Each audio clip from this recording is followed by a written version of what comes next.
Монгол улсын үндсэн хуулийн 23-ийн 1-д улсын их хурлын гишүүн ард түмний элч бөгөөд нийт улсын эрх ашиг эрхэмлэнэ гэж заасан байдаг.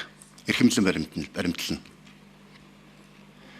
Харамсалтай нь өнөөдөр энэ үндсэн хуулийн заалтаа бид санахаа болцсон юм уу? Их хурлын гишүүн болохоор аашааг нь дийлдэхэ болцсон, алхаа гიშгэн өөрчлөгдсөн нэг л том хүмүүс гэж өөрсдөө бодоод байх юм.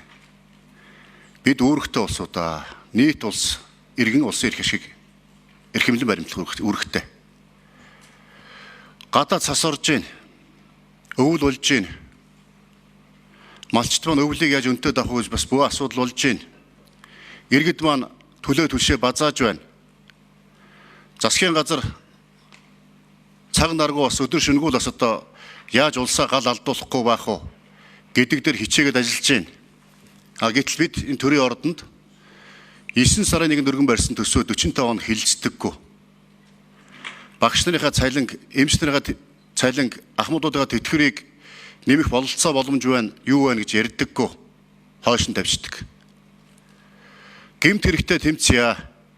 Энэ нүүрсний хулгай гэж яригдж байгаа олон нийтийн жигшээ зөөцөд байгаа асуудлыг нэгтгэж нь болгоё гэхээр ярьдаггүй. Нэг ийм л байдалтай болцсон.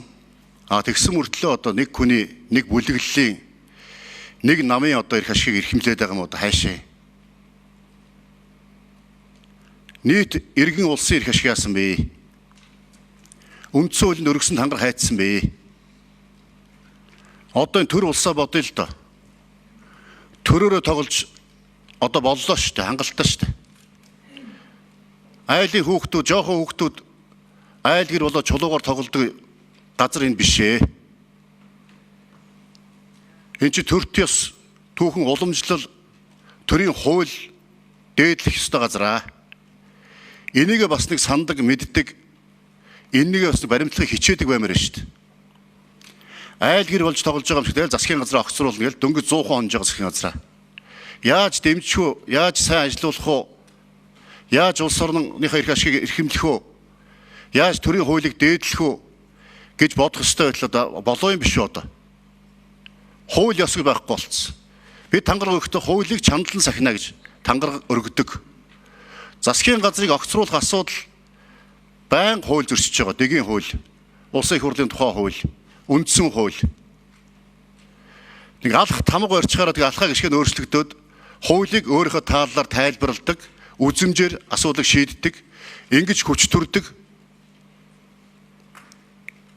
Ийм байх юм бол Монгол улсад хууль байгаад хэрэгтэй юм уу? Арай л одоо сэтгэрээд байгаа юм биш үү?